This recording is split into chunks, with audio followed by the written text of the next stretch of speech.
من الشيطان الرجيم. بسم الله الرحمن الرحيم. الصلاة والسلام على رسول الله الأمين سيدنا محمد وعلى آله وصحبه وسلم تسليما كثيرا. وبعد نقول الله تعالى neman albarkar ɗaya ko zama ɗaya cikin waɗannan fuskoki masu albarka da ke jere saite nitsai a cikin wannan katafaren ɗaki na Allah subhanahu wa ta'ala. Ina barka da zuwa da jinjina ta musamman ga jimajiman malamai da ke zaune dama da haguna a cikin wannan masallaci na Darul Iman. Haka nan ba zan yi shiru ba ko ba zan shiga cikin kalmomi biyu zuwa uku da zan tofa ba har sai na yi sannu da zuwa ga waɗannan ɗalibai masu albarka, masu azaka, masu kishin addini, masu ƙaunar musulunci, masu sha'awar alƙur'ani. Ina ƙara jaddada sallama. Assalamu alaikum wa rahmatullahi wa barakatuh.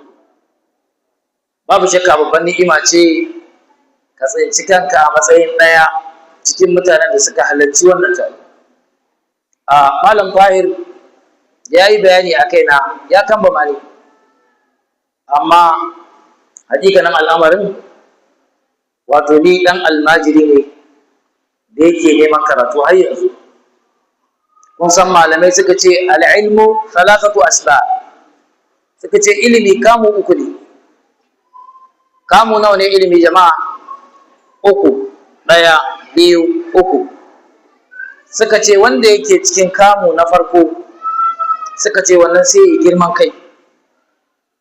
Wanda ya shiga kamu na biyu, shi kuma sai ya kaskantar da kai. Wanda ya shiga kamu na uku, sai ya gano cewa bai san komai ba. Saboda haka ilimi wani kogi ne da ba shi da iyaka, da ba shi da gaba.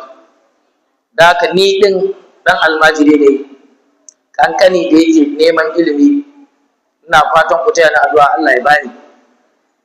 Babu shakka wannan taro wanda aka yi shi saboda littafin Allah, taro ne irin wanda ake bukatar sa a wannan gari, taro ne irin wanda ake so ya yawaita a ko'ina, ba irin sauran tarurruka ba.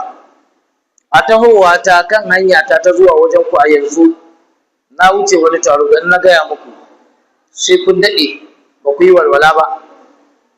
Taro mai cike da abun bakin ciki, a ce wai a yankin musulmi a wannan ƙasa ta Najeriya ake yin wannan taro.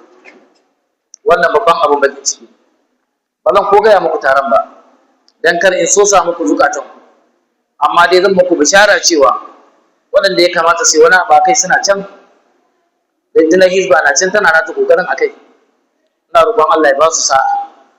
Jama'a, irin wannan taron shi ne taron da ake bukata, ba irin taron bola shara yayi ba. Waɗanda kadai abin da ke burge su a rayuwa shine su fusata ubangiji subhanahu wataala. Da haka lallai muna alfahari da ku. Wannan walima za mu ta alfahari da ita tare da addu'ar Allah ya yawaita mana irinta.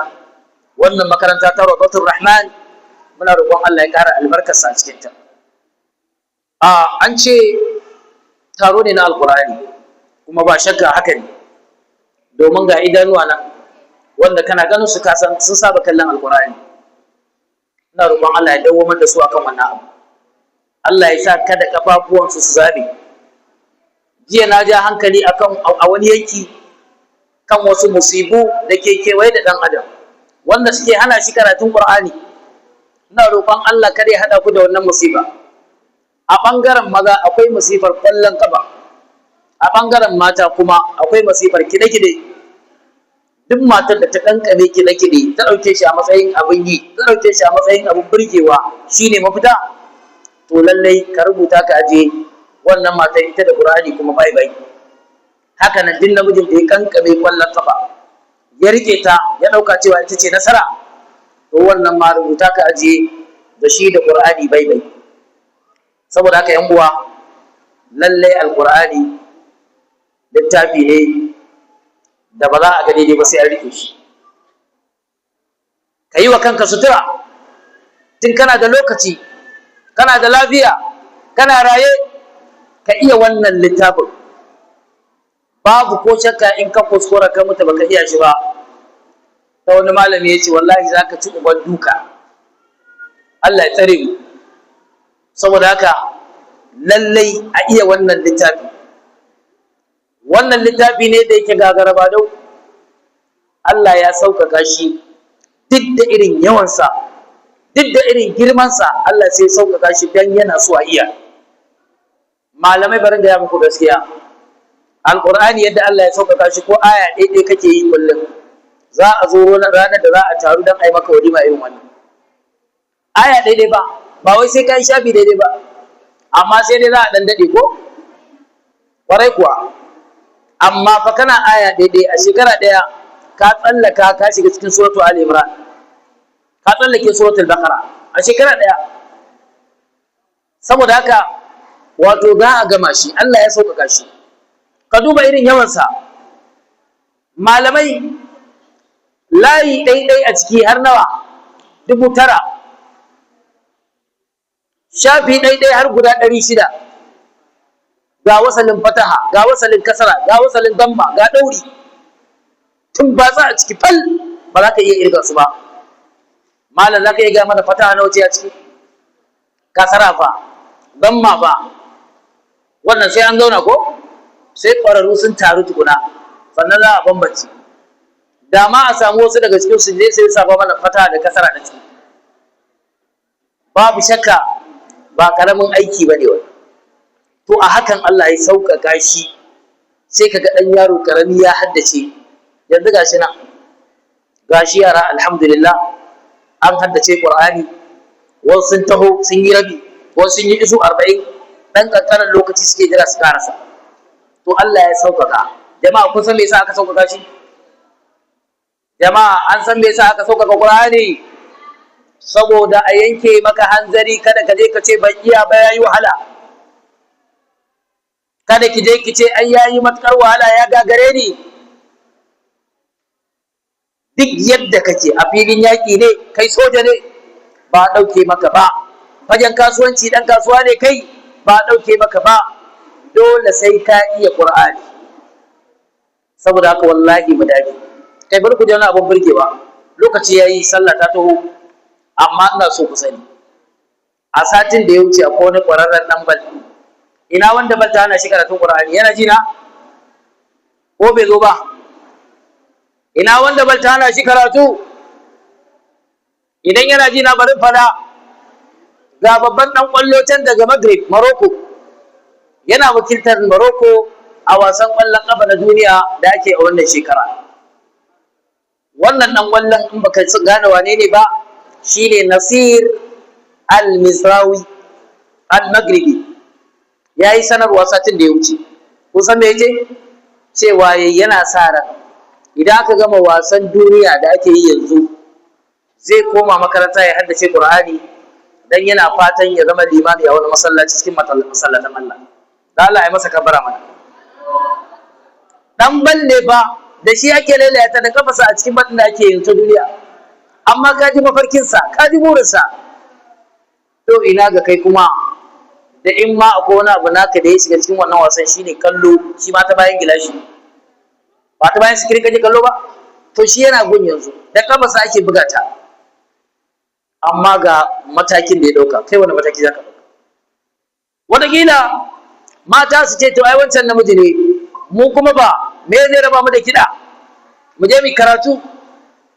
To ga Rumaima ita ma a satin da ya wuce, ‘yar Yaman ce, ta haddace Ƙur'ani. Kun san shekarar ta nawa? 82.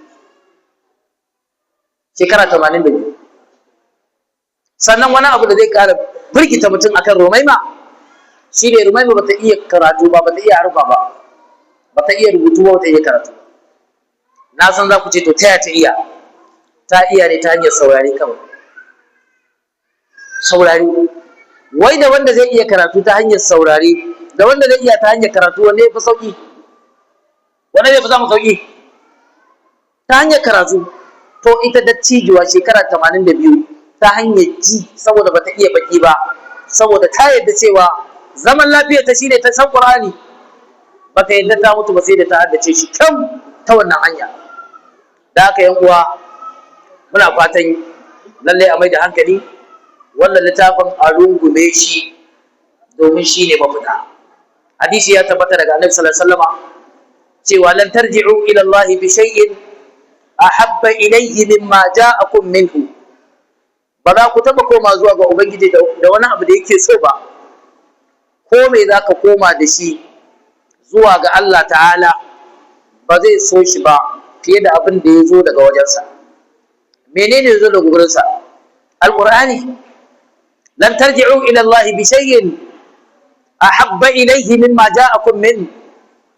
Ba yi tisai. Saboda haka lalle yi kokari ka zama cikin mahaddatan Qur'ani, domin a nan duniya ne ake cewa iya kudinka ba ka da sam iya kudinka, amma can lahira in an je iya tilawarka iya shagalinka iya tilawarka. A aljanna za a ce iqra wartaq, a ce karanta kai sama, domin ita aljanna daraja ce, sama ake yi. Karanta kai sama, ƙarshen ayar da ka haddace shine ƙarshen samanka, iya nan ne madakatarka. Malama ta so a ce ki tsaya kulu wallahu da falaki da nasi, to da ka karki shiga cikin waɗannan masu ai na samu na sallah. Dala ba akwai su ba, sai ka ji ta tare a wajen ɗan DJ ta ce wai ta samu na sallah. Bari ku ji, bincike ya tabbatar da cewa duk wadda ka ji ta ce ta samu ta sallah, wallahi ba ta samu ba, ko na alwala ba ta samu. Duk wanda ka ji ya ce ya samu na sallah, rike wannan ka rubuta. In dai ka ji wani ya ce ai mun samu na sallah, to lai ƙarya yake, ko na alwala bai samu ba. Ba kuma zai gane ba in ba Allah ya kiyaye ba, sai ya ganci dumu-dumu a hannun walakiri. Allah ya tsare.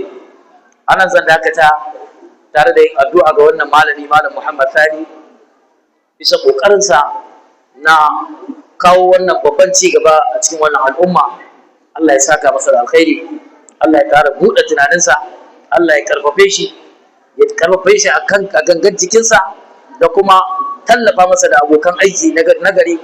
Wassalamu alaikum wa rahmatullahi wa barakatuh.